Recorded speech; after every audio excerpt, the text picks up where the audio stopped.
to live stream the meeting. There you go, we're on. Hey. Excellent, how nice. Well, welcome to OneQi Live. It's the second or third OneQi Live that we've done. I'm Jeremy College, and I'm joined here with Nicola, with John, with Ben, and we may have some other people come and join us in due course. The idea of our little live sessions are just to find an interesting subject that we can, as Qigong teachers from very, very different backgrounds, very different schools, that we can actually come together and chat about and find each other's perspectives. And so that's the kind of the idea behind our monthly talk. We try to have it on the last Friday of every month. And just a brief moment, OneQi, if you haven't come across what we're doing at OneQi, we basically came together as a Qi family. We didn't think there was any place where teachers could join and discuss matters Qigong in the UK. And so we formed OneQi with the idea of making it a collective rather than making it some sort of terrible, heavy organization with lots of rules and regulations. And the idea was just to bring a place together where people could come together, chat together, exchange ideas. And we realized that obviously there's actually an awful lot more similarities in the world of Qigong than there actually were differences. And so that was kind of how OneQi came about. And then we decided to, what could we do with all of this, these ideas and these resources being wonderful teachers. And this is how we have our Friday chat coming up here. And so this week, we've got something interesting for you, I hope. We've got a very sort of nebulous title. I'm not quite sure if that's the right thing. Purpose and direction, because I looked at it and I thought to myself, purpose and direction. I think that maybe Ben may have come up with the idea of purpose or direction, and then John added direction or purpose to it. And when you look at them, they're both fairly kind of open-ended statements, those. What does it actually really mean? And so I've arrived here with my cup completely empty, and I feel sure that John and Ben have come with completely full cups to explain to us what it was that they meant. And Nicola, I'm sure that you have plenty to say as well. But I think the answer we just always half full and half empty. Always half full, always half empty. Yes, so that's it. So I thought maybe I'd just start off by batting it over to John and sort of saying, you know, purpose and direction, John. What's it all about? Oh wow, that's a bit too big a question, because I think there's so many places it can sort of spin off into. I think one of the things that was interesting for me was the idea of we're very practiced in eyes closed practice. What I mean by eyes closed practice is we will all take time to do Qigong practice. We'll all disappear off into our safe space and wave our arms and legs about in a wonderful Qigong state. And we have certain direction and certain aims in that. But how well do those aims and directions translate into the eyes open practice? How easily can we take those ideas and integrate them into everyday life? And to me, that's something that I think's fascinating. So yeah, I'd be curious to see what other people think on that one. I think it's an essential part of who we are and how we practice, is that difference between the internal concept and the external expression of that. And as we're just moving into kind of spring as a season, which from our 5-element point of view is wood, and that difference between the liver as the kind of the yin, the internal space holding the pattern of direction for us to go within our lives, and the gallbladder, the yang, the external expression of that.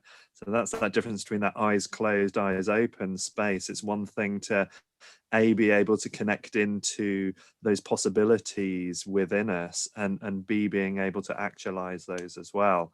And it's part of, for me, what's so helpful about Qigong is that when I'm getting stuck within a particular frame within my mind, you know, the body ends up wearing the shape that the mind creates. So if there's any part of me that is stuck within the mind and I can't find a direction, I can't find a way to move, it's then in going back those things that are most at home for me, those practices that then create that movement and allow that internal to start to express to the outward.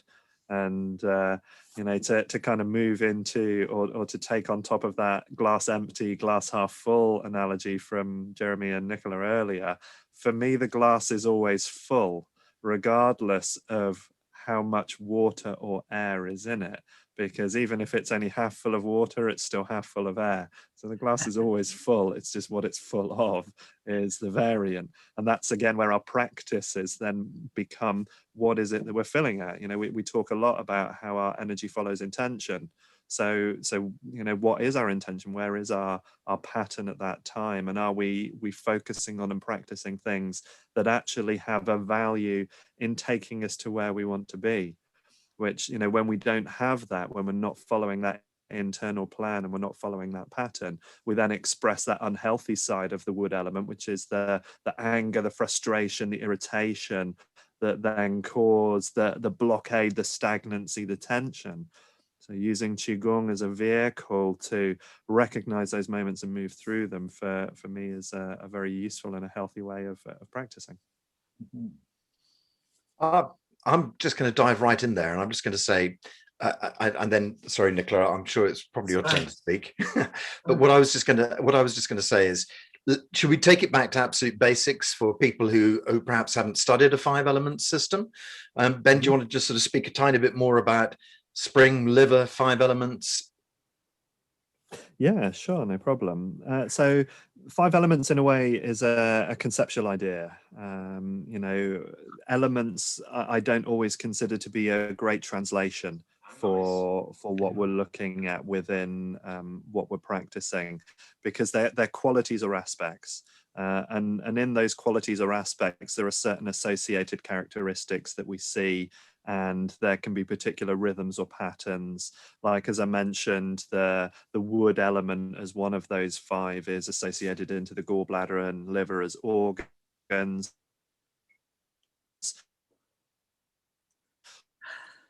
Oh, what a shame. So when we did the last one, we talked about metal. So into the eyes as a sight organ there as well, in this environmental within us and around us. You know, and that concept for us is really useful as a way of mapping and planning what we do at different times and how we do it. You know, and we can feel that within our emotional states as well, that the liver as an organ being a hot, expansive organ within the body.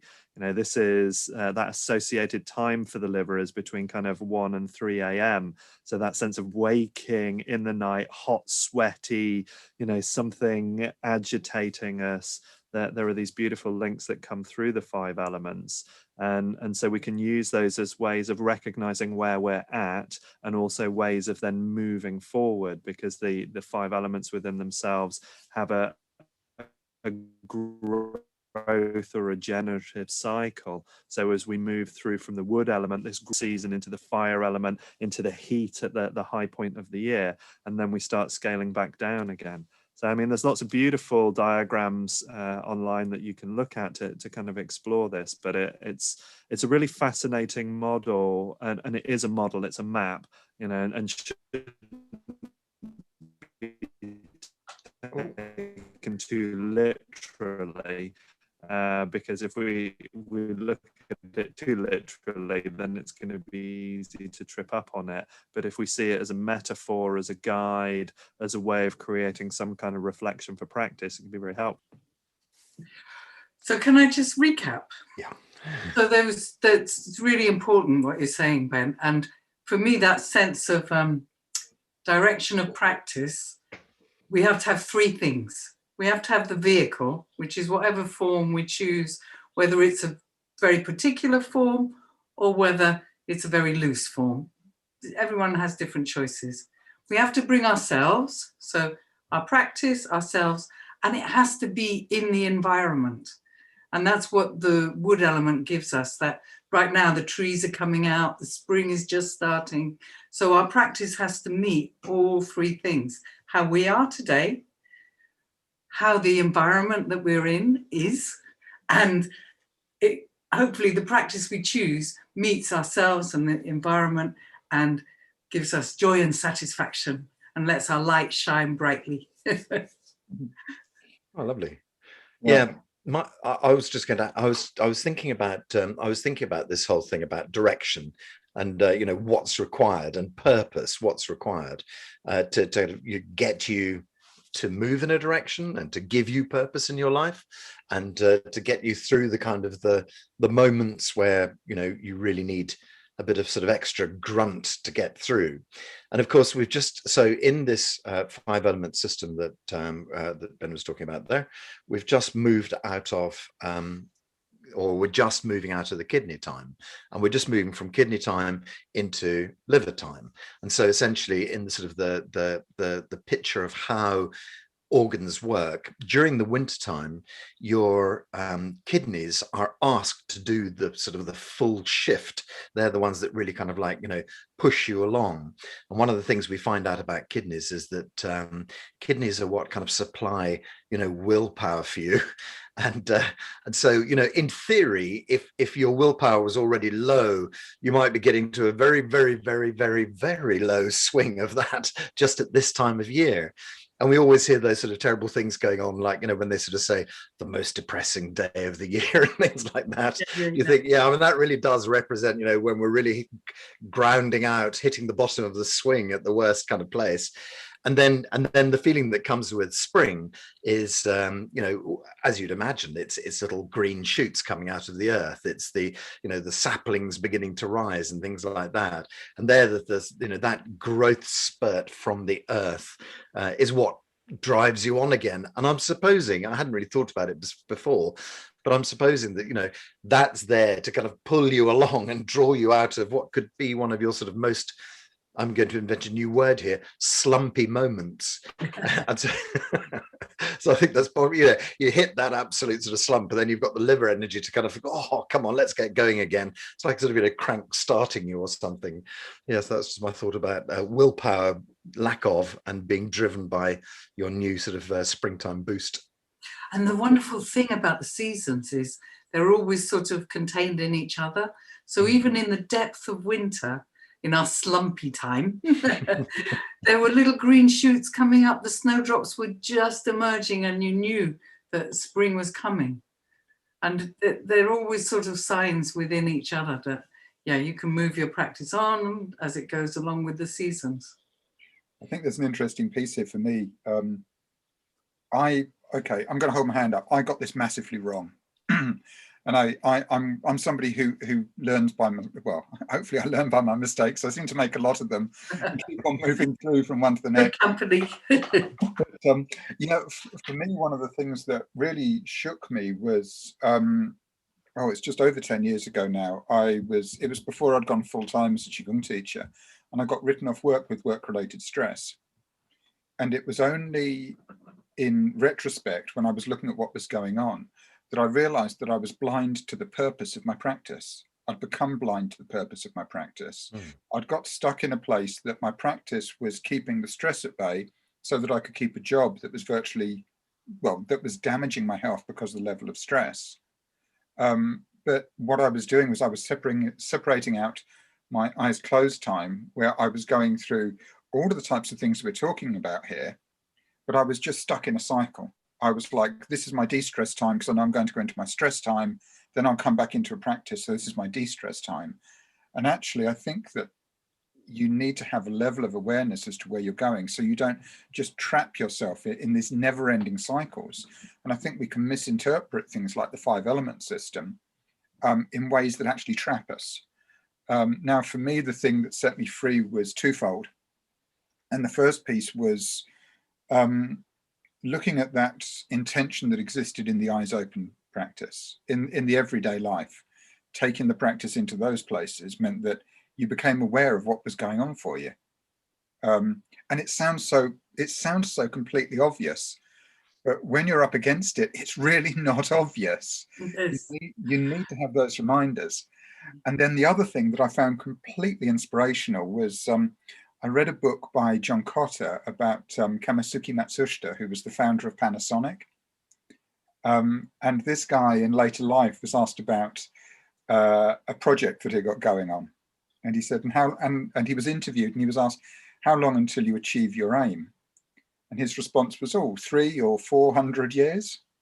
And you just went, how perfect. If your intention is that far ahead, you're constantly heading towards this end goal, this place that is just, this is where I want to go to. Whereas we have this ability to hold far shorter targets. You know, there's so many things about resilience, about have a target, achieve the target. Well, if the target is don't get stressed today, all you've done is continued that cycle.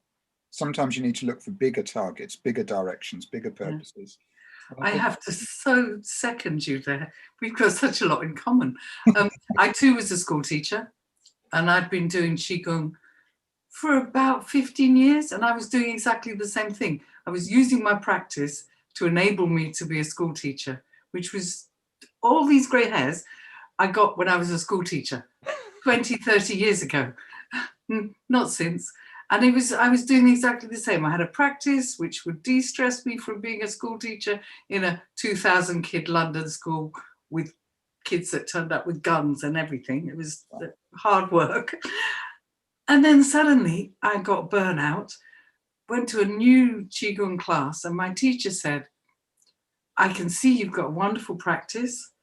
You put all your practice straight into a deposit account. It's time to have a current account. And he was like, oh, okay. And then I did the eyes wide open thing. It was Qi in daily life, not just in my practice. It was like, oh, I've got a life again. I did also give up the job. Well, okay, so right, in that case, I'll just pitch in there for a moment as well, seeing as we're reminiscing for old Qigong teachers. Yeah, reminiscing. Oh, What yes. we need now is a pipe, I think, to smoke. In my past former life as a broker, God, in another job that was, entirely built to destroy you, it just using up the resources, basically, using up young people and spitting them out at the other end with no hair, grey haired, whatever it might be. But it was interesting because I heard both John and you, Nicholas, say something about, and of course, with regard to this purpose thing. And I was just thinking, it's interesting, that you were suggesting that you'd spotted the purpose of it and it had made you do that. For me, it was completely different. Just by doing Qigong, everything changed, and I didn't even really mean it to. I had no idea. So I hadn't actually kind of thought to myself, this is this is creating the kind of change that I need. I just started doing it because I knew that I was going to have a breakdown of some sort. And that, if I didn't do something about that, in short order, it would make me incredibly ill. And then life started changing without my even really understanding it. And I put it entirely down to Qigong. And it is this kind of, be the change that you want to see story that we hear modeled so many times everywhere. And, I just sort of started doing those exercises on a daily basis, and then suddenly found that I was a different person. It was kind of like, goodness, what's happening here? And then out of nowhere, I resigned. I really didn't expect to resign, but I did. And I took a very large step that I, wasn't really expecting to take. So it was fascinating, so there's the side of, understanding that what you need to do is to make the change, and the other side of it, which is Qigong will change you no matter what. And that comment just reminds me about when I started studying medical Qigong with one of my teachers. And I said to him, I'm interested in coming along on this course. And he said, just be aware that this will change your life. And I said to him, oh yeah, of course, I've been doing all sorts of things. I've, shamanic trance dancing or whatever it was, oh yeah, of course, don't you worry about that. I'm fine. And it totally changed my life. I ended up with sort of, a new marriage, new jobs, new house, everything, everything changed. It really did. So there's a kind of like a very nice warning tag that comes along with Qigong, which is, if you don't want to change stuff, then don't do it because it will happen. You're nodding away there, Ben. And that brings us back to that word purpose, because we can't see that change. It's interesting. So when we Jeremy and I were John and I were doing that sort of the purpose of it is to de-stress and we'll carry on. And that was inappropriate. It was to like, oh, what's the Tao got for us here? And then suddenly we burst out and we're in a new life. Yeah, I always. Sorry, John. Sorry, Ben. Yeah. No, John, please. I'm always reminded of one of the teachers that we work with, Jian Xie, who's one of the first teachers from China that I studied with. And he had this wonderful saying is, what you want, you get. Mm. And so, immediately most people hear what you want, you get. Oh, I want to win the lottery. I'll get the lottery. But then when you reflect on it, you go, what I wanted was to not feel stressed. And what I got was not feeling stressed. Mm. So my purpose was really short term. Mm. So how do you find a longer term purpose? How do you move things out from beyond that? I think is, and even to this day, I'm still figuring out what you want, you get means, but it keeps unfolding. It's wonderful. And listening to Jeremy there and you there, John, as well, it recalls for me something that came from a Zen master whose work I've studied over the last 10 years, Genpo Roshi. And he would say that in seeking purpose and meaning, we create purpose and meaning. Ah, nice. And for me, that's a super powerful kind of director and something that I need to come back to on a regular basis to help me to really stay in alignment with my life. And, trying to unfold that we get what we want idea. I keep on coming back to this idea, and again, it sits with this wood element, with this springtime for me, in that whatever it is, that highest virtue, that highest aspect of you that wants to manifest is already in you anyway. That seed is already there, and all we have to do is nurture the conditions for it. It wants to open up. And this is one of the qualities, if you ever read Lonnie Jarrett's work, Nourishing Destiny, and he looks at the 5 elements in there, and he talks about the rhythm of wood as being different from the other elements in that it's continuous with no beat. It ensures life is proceeding not in a circle, but in an upward spiral.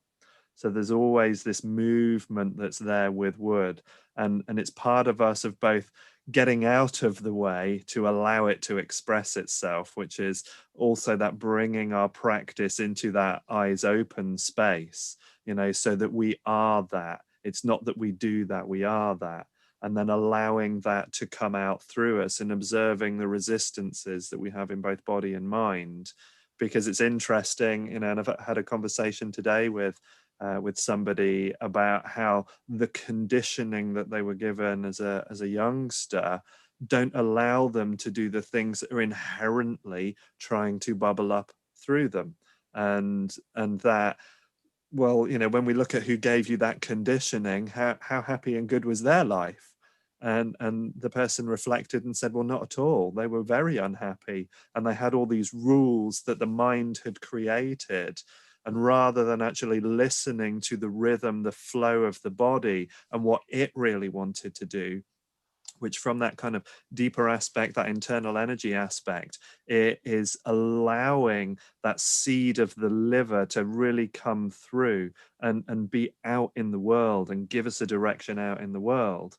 I ask myself a lot what the point of any of this is. Why the hell are human beings here? Why is life here? And I don't have an answer for it, because like the person you quoted earlier, John, it's bigger than what I can see in my life. It's bigger than that. And all I'm trying to do is stay in the flow with that river. And because it's a bigger purpose, it's okay for me to get dumped on the bank every now and again, and to kind of not be sure where I am. And as I enter back into the flow, that's where I'm just with the flow of where life is going to go anyway.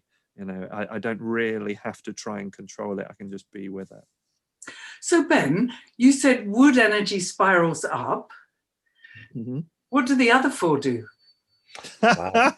That's a good question. Yeah. Yeah. I mean, in their nature, I would see metal as being slightly contractive. So it's a condensing energy. Pulling in.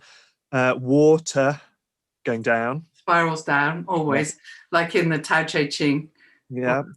And although the wood is upward, it's a burst outward, you know, like the seed that's looking to spring out.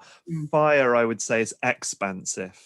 So there's the different quality in there. So like metal goes in and fire goes out. Sure, yeah. Yeah, cool. And you know, water is down and wood is up. And then you have your earth, which of course is the ground plane of the ground of everything. Yeah, sure. You know, in the old 5-element diagrams within kind of Chinese medicine as well, they didn't use the 5-pointed star that we see in a lot of our more modern versions. The 4 elements sat around the outside and earth was in the middle. And so you could see this plane of adjustment, what was in excess, what was in deficiency within those 4 elements, and they're all rotating around that central pole of earth, of ground. And that works really well with food. I know we're not going to talk about food, but if earth is our food, then all the different flavors come in and change it. Yeah, definitely. I'm going to do a little bit of advertising in the middle here.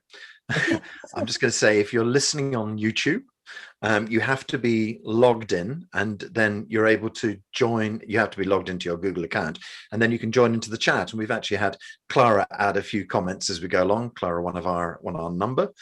And she was just saying, she said she was making a comment about what John was saying much earlier, actually, because we seem to be about 5 minutes delayed on the YouTube channel.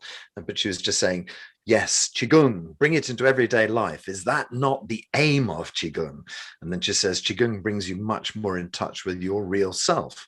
And to which I agreed, yes. And so I think that's exactly it. But I wanted to refer back. I just wanted to confess to having stolen something from one of my students just yesterday.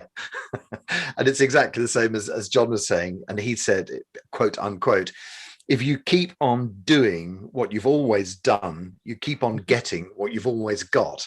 And I thought that was lovely. I just thought, yeah, absolutely right. Yeah, that's it. So yes, so questioning your direction, which is what you were saying, Ben, is exactly it. It's, you know, yes, it's all very well having direction, but if your direction is entirely the wrong direction, then what good will that do you? And that kind of highlights, you know, everything that we've been saying about using Qigong in the wrong way rather than the right way. Yeah, but with a lot of judgment in that statement, but there does have to be some sort of observation to these things, doesn't there? Yeah. So please, I'll come back. So that brings me back to the 3 things in a practice. So what we need, so I love what Clara said, it makes us our authentic self. What the environment is, so partly that's like now spring, but also that is, oh my God, I'm a school teacher or wherever we happen to be. And then the practice we choose, and they all have to sort of fit together. So John and I were doing de-stressing practices, obviously, and kept going. And then suddenly I got a new practice, which was a healing form, which connected me to use the expression from the recovery movement, a power greater than myself. And like you said, Ben, we don't know what it is. Our human minds aren't big enough. But I know that my practice now takes me into, at least into that river that's going to go, and I to crash in the banks. But it's really nice that all through our lives, these things change. So we change, we grow up, hopefully, and we grow old, definitely. And our practice changes, of course. And that reflects on what we're doing with our life. So these things always have to be sort of adjusting. I think it's such an important point, isn't it? And I think you used the word environment earlier, Nicola, as that it's about being in response to the environment. And yeah, I love the fact that we can get it wrong. And I love the fact that actually this is the place that we tend to learn from, because otherwise we just keep on churning. Yeah. And it's good to get washed up on the bank every now and then. It's good to be challenged. It's good for things to break, because that way, well, okay, within the system that I study, and also Jeremy studies Zhineng Qigong, we've got a framework that we use, which is about 5 elements of self. And without going into detail, because I'll just rabbit on for hours about this one, there's this differentiation between the secondhand information that we live with and the self-image that we keep or that we nourish through our lives. Award ourselves, really. Yeah, and there's this idea of true self that sits within it.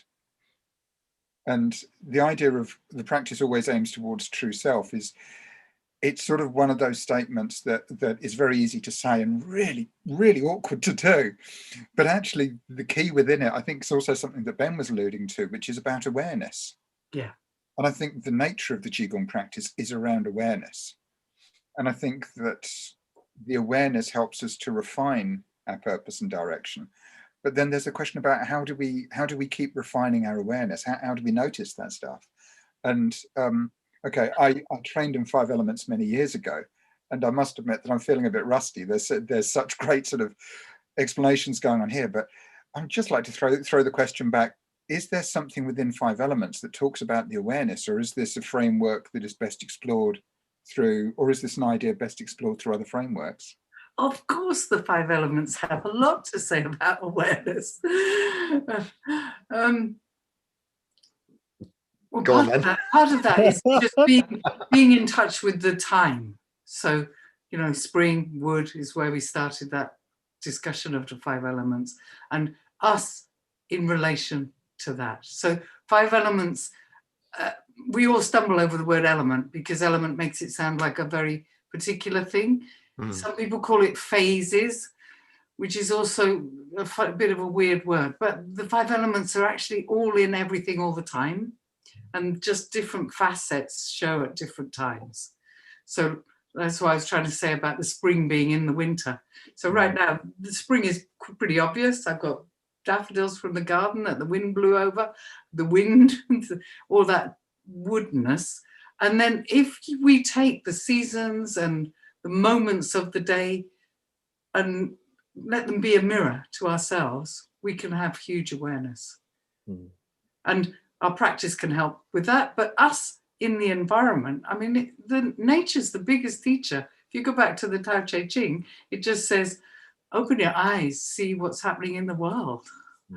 Well, in the nature, it will say. Yeah, that's where I'm about to throw the awareness bomb in into the middle of all of this, because you asked, John. Interestingly, because it's something that I've been studying a lot in the last 3 or 4 years, this kind of road to awareness, I suppose. And that I tend to find that each of the systems that I've studied as I've gone along have just become filters and are subordinate to awareness as a larger subject. And that's my feeling, is that, you know, very often you find that this is the truth. That, okay, so very often, sometimes people find that the system that they're working in is actually just a very good tool.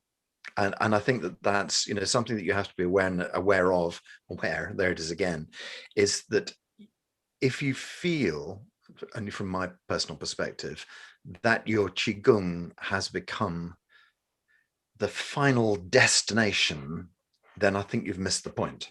That's that thing about your practice is just a vehicle. Yeah. And where you're driving that vehicle to is the point. Yeah, absolutely. And sometimes it does be the bank. It's like modern driving as well. Not all vehicles are of equal value and equal worth and of equal quality as well. Some will get you there quick and easy. Some of them are a bit more of a mission. And sometimes bareback riding is just such good fun. For sure. And that's one of the things I liked about John's comment about awareness as well. And for me, within the 5 elements and its role in direction and purpose, is that when there's a state of functional balance in what we're doing, and that's a real key for me. How functional is the balance of what we're doing? You know, and Nicola and John, you both gave great examples about how you had tools, you know, these tools that were there, but the functional balance actually wasn't particularly great for you. And until you made that shift, that's where the practice then changed, and you changed, and life changed, and everything changes. And this is part of what it is that with the functional balance in what we do, then both the inner world and the seed and the potentiality, and then the outer world, the actualization, the manifestation of that, start to come into a state of harmony. And we know that when we're coming away from that functional balance, when our practice in whatever way that we're using that, in whatever tool we're using, and again, Nicola, we could come back to diet in there, you know, a dysfunctional balance in diet, or a dysfunctional balance in our work, or in our movement, or in our breath, or in our thinking. They're all things that are going to take us out of that harmonious flow. And again, for me, one of those keys within Qigong is that we're looking for harmonious flow. And when we're in that harmonious flow, when we're flowing with the Tao, then there isn't really anything to do, and we don't need a tool. You know, it's just there. So do we need a direction? And where would it direct us to, and who is there to journey on the direction? You know, we can go quite deep into that as a space, but finding some level of relative functional balance out of the tools that we're using is the importance. And that's why myself and I'm going to guess you guys, one of the reasons you love Qigong is that it's a facilitator. Yeah, it's interesting that we talk about direction, and I know that Jeremy spoke about willpower a little earlier. And I can't help feeling that this question of direction and this idea of what you want, you get, when you first come across the practice, it's very difficult to understand what you want to get from it, unless you come to it with a significant health condition, for example. Yeah. You know, when we're working with people who've got a cancer diagnosis, when we're working with people with Parkinson's, there is a very specific direction that they come with. But actually, this idea of having the direction of heading towards your true nature, that's not an obvious direction. That's not an obvious sign. And the thing that you need for it is willpower. But also you need a degree of humility with it as well. I think there's, I'm always minded of a story that I was in China in 2013, and it was a 5-day conference. And every day the teacher sat down and spoke for 6 hours, a 3-hour block and then a 3-hour block. And you're sitting on these uncomfortable little pink plastic stools. And for the first 3 hours, you're sitting there going, what the hell have I traveled to the other side of the world for? To sit here and be uncomfortable and listen to this man droning on about stuff. And you can feel all that sort of, what Ben was saying about earlier, all the anger and frustration burning up inside you. And you sort of go through the processes that we're talking about. But this particular teacher shared something that I just thought was wonderful. And it was because there's this tradition of disappearing off into the caves in the mountains. He turned around and he said, the problem with caves is if you go into a cave with mud on your face, you'll come out of the cave with mud on your face, because there's no mirrors in caves. We need to have that space that we can take the practice that we do within our caves and take it out there and allow it to be relevant, allow it to be criticized, allow it to be pulled apart. It's one of the joys that I find within teaching, that there's always this ability for people to say, no, I disagree, or you're completely wrong. Because quite often when people do that, that is pointing to something that I hadn't even noticed was a direction. It sort of takes a hook out that I had somewhere holding me back. And all of those interactions I think are really interesting. And it's weird because the direction is sort of no direction, but at the same time, we're trying to break away from the sort of false traps that we keep on coming into. So, sorry, I've just completely gone off on one there, haven't I? No, I think it was very, very good. Yeah, so okay, I've got a comment to make and then a question to ask, which was something that Clara's put up for us actually. The comment I was going to make was the thing that I've been thinking about a lot recently, and I regularly sort of write a tedious blog and post it up on my website, and I was writing about layers. And I was writing about the onion as the perfect analogy for life, which, you know, is repeatedly used by everybody. But it was just, you know, I really like the idea. You peel back the layers and then you discover there's nothing in the middle.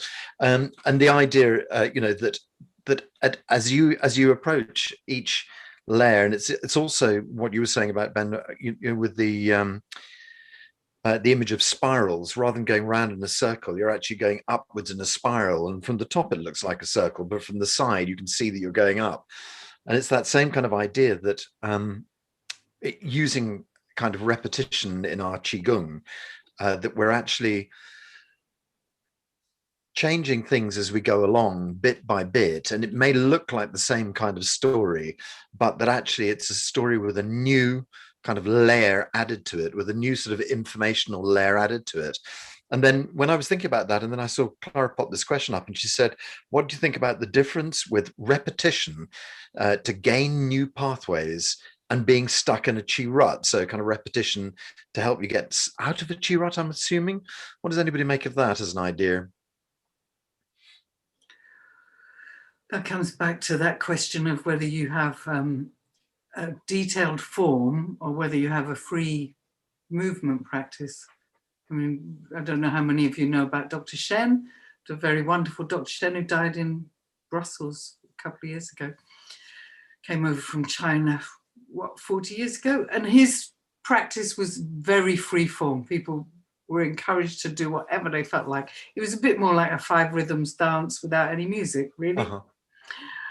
And other people do a form that, and you have to have your hands like this, not like that, and it's a total detail. And which is better? They're both fantastic. It depends who comes up to them. You know, for some people, that really free form is a bit scary and frightening, and people shouting in the room, I don't know if I can do it. I find it a little bit hard work, especially if I'm a bit feeling fragile. And then I also get quite frustrated with which way my fingers should go. Oh my God, I want to talk to God, not know where my fingers are. And, you know, it depends what you're doing with your practice, really, doesn't it? Yeah, so it is So that kind of story. repetition's great to learn. That's the answer to Clara. But repetitions are hopeless if you just need to express your whole chi. That's exactly it, and that's something I talk about so much about on the sort of the teaching process of where we start. Is, you know, you have to start with form, and then at some stage you have to forget all the form you ever had. And so that's what I always sort of say to people is, you know, for those of you, you know, sometimes my class is very mixed. I'll have people who've just walked into the class from brand new, and I'll have other people there who've been doing it with me for about 5 or 10 years. And you think, you know, how do you bridge this gap? And then you just have to say to people, just remember that, you know, you're at a different level, but you can always see the basic stuff again, because you never know what else you're going to find out. You know, what you're going to find that you've forgotten about, that, you know, suddenly aids and changes something. And that was very much the case. You know, it's exactly that idea that the form is the sort of structure on which you build everything. And then beyond that, you have to then start to take it to pieces and look at each piece of structure carefully and think, is that useless? You know, chuck that one away. No, I'll keep this one, throw that one away. And eventually you end up with something that's much more refined for your own use. But yeah, not necessarily in a class setting, though. Yeah, there's an interesting piece there about the danger of thinking that you've got it right. You know, there was one particular form that I learned a number of years ago, and I found myself practicing one beautiful sunny morning out in the garden. At the end of it, I just remember having this feeling of nailed it, and away and went, so I should never practice this ever again. It'll never be that good again. Now I've got the feeling that I've nailed it. I've got it right. I've got every gift I can from this practice, and it's time to throw it away. Don't go out there as, you know, I'm the guru, I know how to practice this, because at that point, all you've done is you've invited people into the same traps and the same self-image and the same issues that you've got. So I love the idea that as soon as you think you've got it right, give up or go and try to do something different, find another piece. You know, as Jeremy is saying, refine. I mean, one of the pieces that we use on retreat work is sort of longer periods of standing postures. And I'm sure that some of them have been referred to as torture techniques. Probably not. Especially like this. Yes. Even more. It's a family favorite, that one. But actually, these are the places that we go to that we go, no, we haven't got it right yet. We're still learning. And yeah, I think it's the question on repetition. I think the biggest trap is thinking you've got it right. If you think you got it right, that's the trap. That's where you're stuck. Yeah. We've got a Well, we've got another question actually, which I might just chuck into you right now. But Colin before you Keel. do, Jeremy, Oh, go on. before you add another one in, I'd like to just add a little more layering on where we are there from Very good. Sarah's previous question. In and I'm going to jump in on one of the statements that you said, but come in on another way from it. There's an old adage that says that any fool can meditate in a silent room. So in closed conditions, we might think we've got it. Yeah. Because in that condition we may have it, and again, part of why I love 5-element and working within those shifts is that they give us this continually changing aspect of the world. Nothing is actually ever particularly static. So for me, the idea of a chi rut is that actually it's only me that's in the rut. There's nothing wrong with the chi or the chi practice. It's just me. And the repetition is about my willingness to be open to where I'm resisting and to where I'm holding back and to where I'm creating contraction as opposed to openness. And so as and as you were saying, you can have classes where you've got students who are brand new and have never done any Qigong work before, and students that have been with you for years. And I always say to the new students when they come into the classes, I say, don't worry about the fact that some of these people have been practicing for longer than you. They're going to get the same instruction that you get today, but what they will do with it is different, because their understanding and their awareness about these practices are different, because over time they've absorbed more levels and layers and they're working through. And part of the reason we have refinement, and again from this 5-element organ point of view, is that it's there to separate the turbid and the pure. So we're refining that which is useless to us from that which has value and sustains and nurtures life for us. And then we can drop all the old shit out the back end and stay ahead of all the good stuff. That's perfect. You've just led straight into Colin's question, which is excellent. And he basically says, but is it not the core of practice to practice with intention, or is it about faking it until you make it? I.e., by doing it, the chi will develop anyway. Yes, no, and yes. No and yes, and no and yes. Some of that for definite. We can, but in faking it, we also have an intention. Because then our intention is to try and model something that we see as something that we are not at that point. And so we're trying to create a mind shape that will allow the body to flow into it.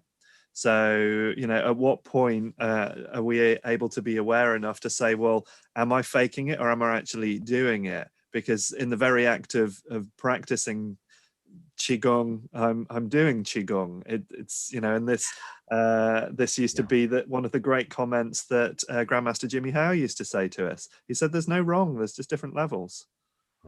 I love what you just said about where your mind is, your body will flow into. I often say to my students, smile and just allow that feeling into your body. Yi Dao, Qi Dao, where the mind goes, the chi follows. Absolutely, yeah. But actually, you're quite right as well. I like that, because whilst you're faking it, you are actually doing your practice. You're actually making it. You're actually making it, yes.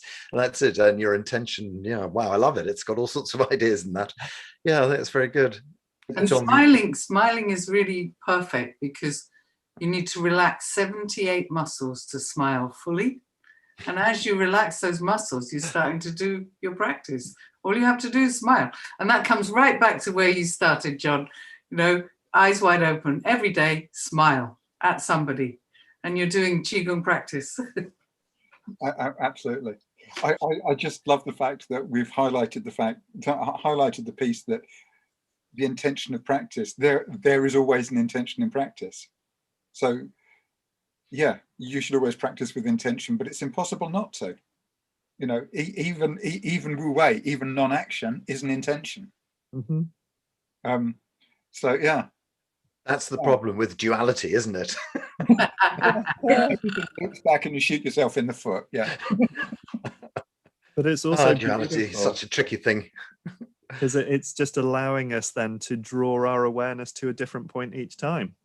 You know, what is the awareness that I have about the practice that I'm doing? Am I just here because I want to work on that Jing level, on that physical essence level? You know, I'm stiff, I'm feeling, you know, I just want to move and deal with whatever it is that's in my body.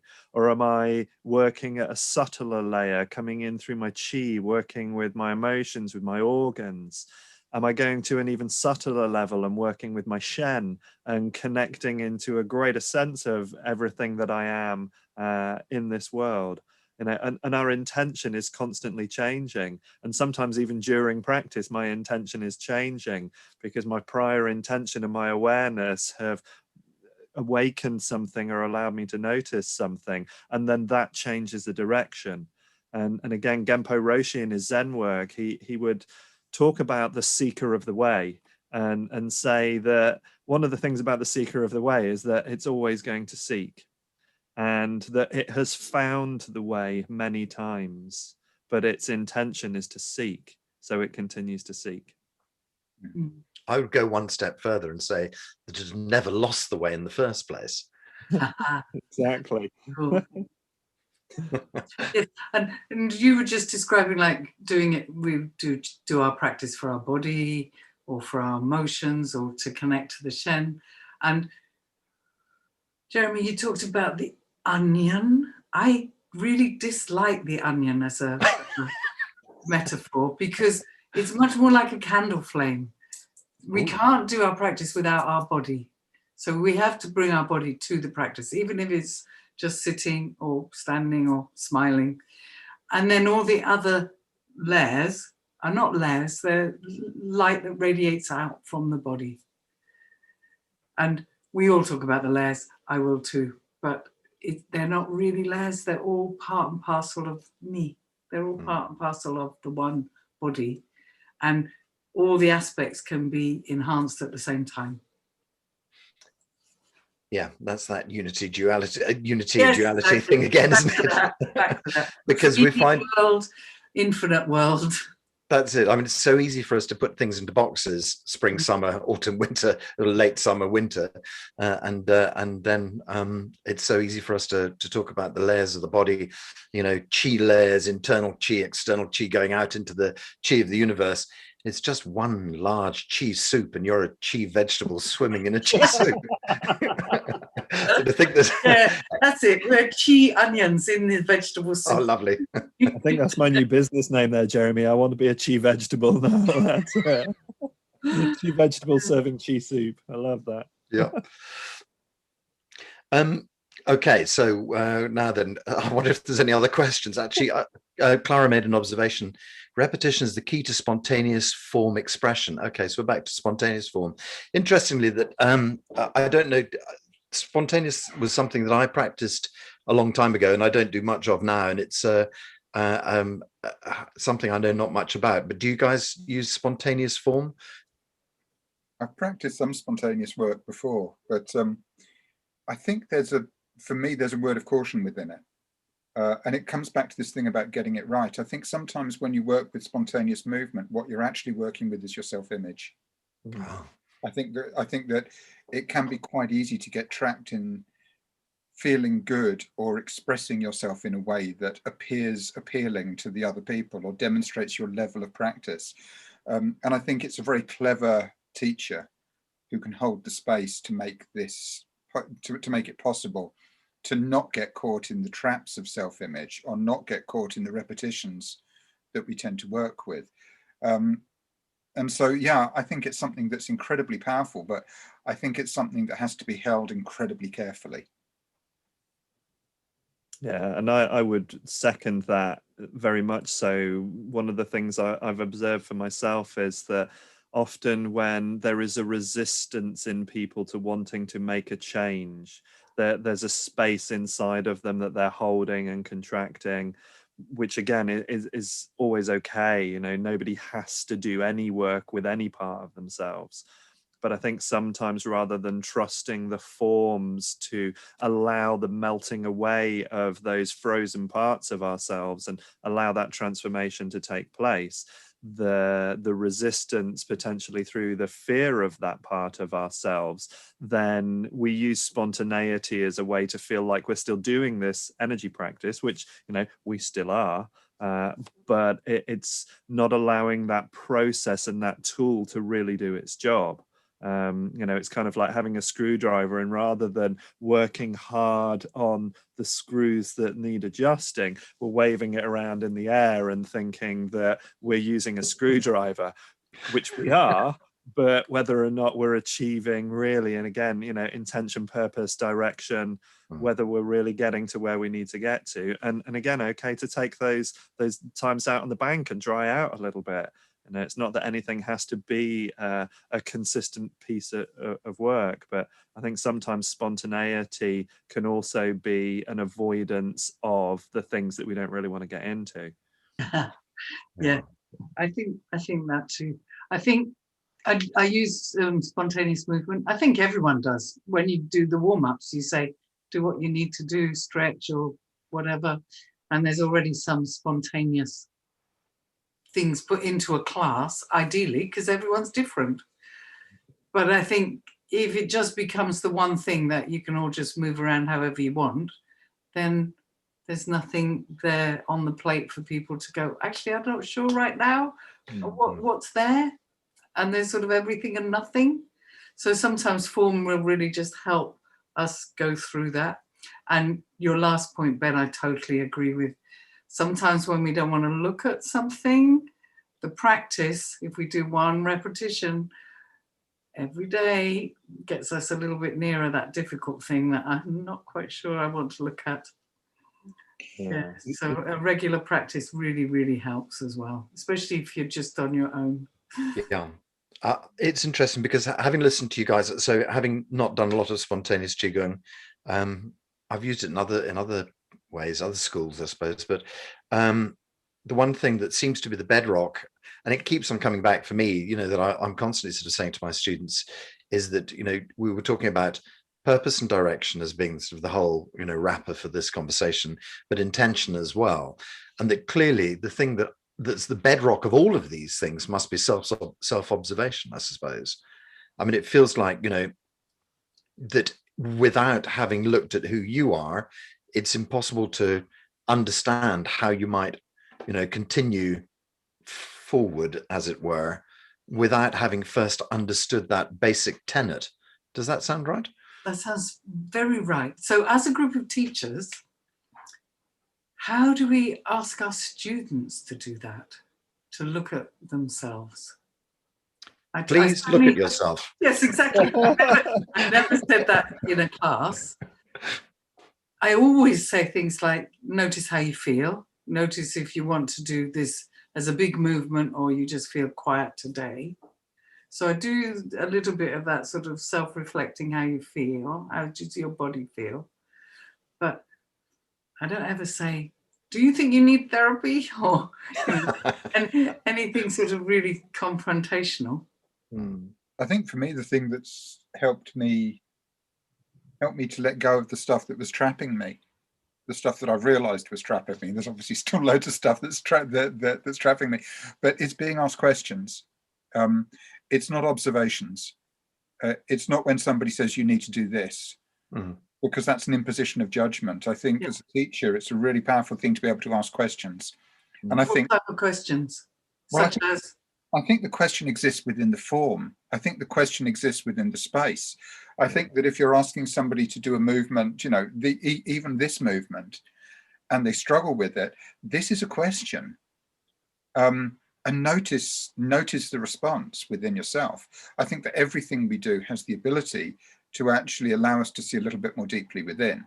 And sometimes it'll be the apparently easy conversation at the beginning of the class, where there's just sort of this open sharing. This is part of the class. This is part of the way that we interact. This is part of the way that we set up the space in order to get people to ask each other questions and to share understanding and to create space for things to change. Sometimes it's in the movement. Sometimes it's in the words that we use with the movement. Sometimes it might be within an observation that you make after the class. But I think all the time it's happening. I think that if we try to make it happen, what we're doing is we're imposing judgment. Yeah. I think we need to create space for it to happen in all situations. And it's almost like the eyes open aspect of the eyes closed class. It's always there. Give it space to happen. And I think you're right in there, John, that the form in itself to a degree creates the question. And that's why the forms are so useful. So we're creating a container within the form, and it's that exploration of that in you as an individual that is essential. So, I'm very clear with my students, don't necessarily try and match the way I look when I move. And it was a really interesting point that came back to me a number of years back, working with an Australian teacher, Guy Rinsberg, who was also a student of Grandmaster Jimmy Howes. And he and I were exchanging some videos on a form. And I asked him a question about why he didn't move his left arm in a certain point in a certain move and form. And he said, I broke my arm when I was younger, so it's actually fused. It won't extend past that point. And I went, do you ever tell your students that? And he went, no. And I was like, well, how do they know there's another option beyond where you're limited? And he found it a really useful question. So I'm really good at sort of, I like to encourage my students to go, well, when you're making that move for you, if for me this is comfortable and okay, but for you it isn't, don't try and mirror me. Where is the space where you're getting, listen to the voice, listen to the instruction. And when you find that within your movement, that's the place where you're connecting into chi. It doesn't have to mirror match me. And I, whether I don't know how this would be taken, but I find it really interesting that there are these competitions of form, and people are judged very much on these minute details of precision. And it's kind of like, for me, that could be totally empty. You could just look picture perfect, but actually the experience of the chi inside of there could be empty. And I've seen people that don't really look like they're doing qigong, but you can see that they're full with the energy and they're connected. And again, we then come back to purpose. Why are we practicing? Yeah, that's lovely. And that Colin, who keeps on feeding great questions into our chat, the form is just a structure to develop ability. Does it matter what form you use, or matter as long as we are developing? And he says, whatever that means. But I think that's exactly it, isn't it? It's about, whatever floats. It echoes what you were saying, Nicola, about, and I've just lost that thought there. It echoes what you were saying about, the type of form you use, and kind of, different schools and so forth, in that you eventually find the person or the form that makes some sort of sense to you, and hopefully that sticks, but sometimes it doesn't, and then you learn, take from that and move along.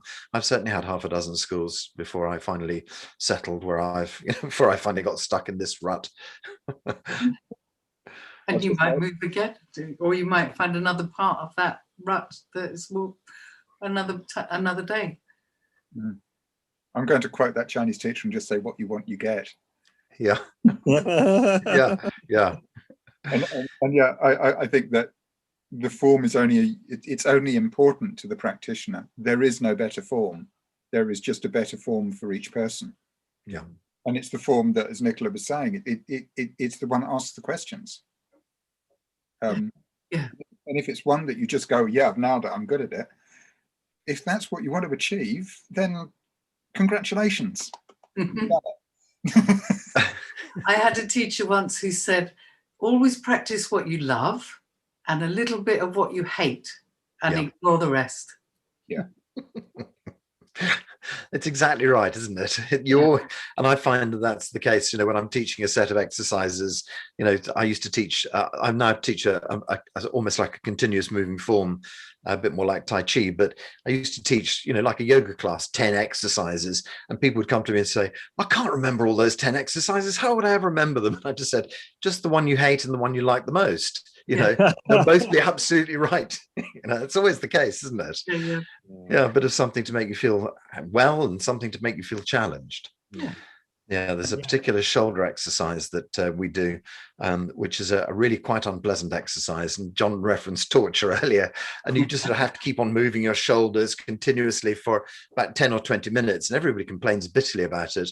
I found one of my teachers, when I was doing it with him, I sort of said to him, God, this is terrible. You can't sort of teach beginners this. And he said, I always teach beginners this. This is my first thing I teach beginners. And I said, but they must just leave in their droves from your class. And he said, yes, and that's what I want, is for the ones who don't want to stay to go. Wow.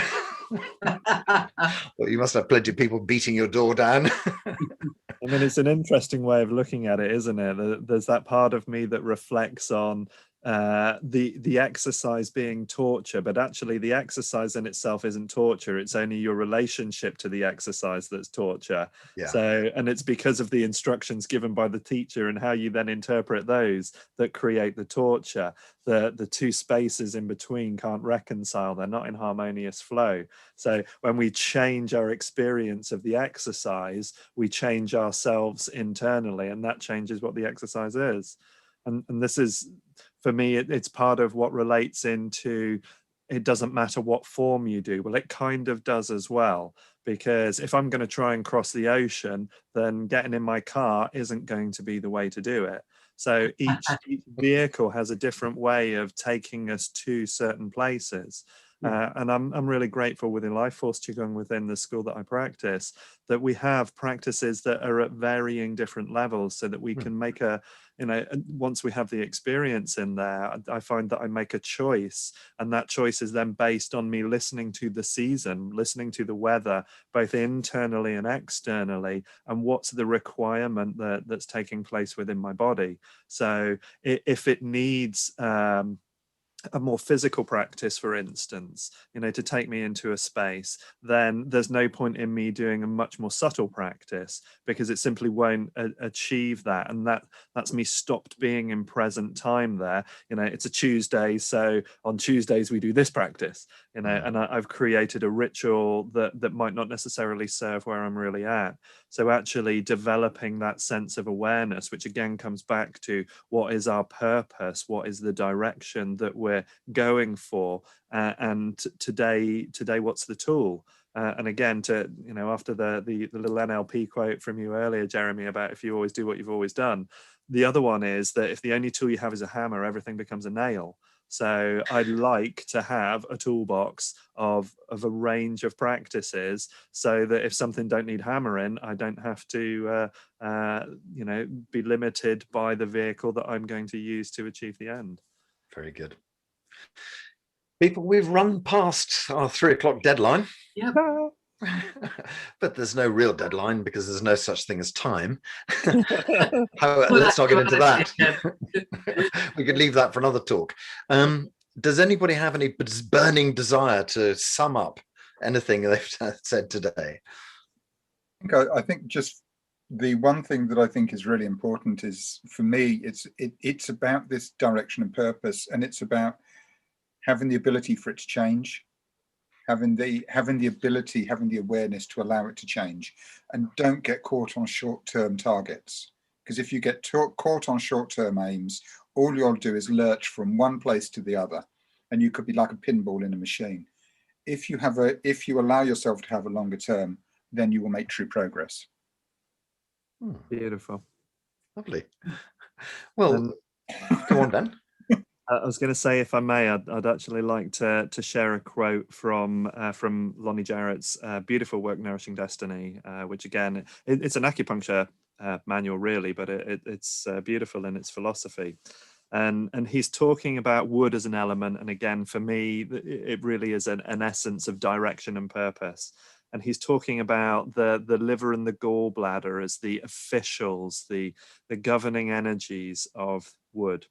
And he says, the liver holds our internal plan, and the gallbladder's function is to channel the events of life in towards the liver accurately, and to implement the liver's plan into the world. We must hold the vision of how heaven's plan, manifesting as the events in our life, complements the internal plan that heaven has stored within. Only by aligning heaven's plan externally and internally may we evolve in a less constrained way. Mm. Wow. There's a lot of work in that. Oh, So, heaven is good. in our heart, heaven is in our liver. And make sure you're aligned with it. Yeah. If you can. Look, thank you very much, guys, for joining us here today. And we'll have something new and exciting next month for OneQi. We haven't decided on a conversation for next month, but it will be published at some stage. If you find us on YouTube, then join on our on our website, oneqi.org, join our newsletter, and you can get some ideas of the stuff that we're doing. So thanks very much, everyone.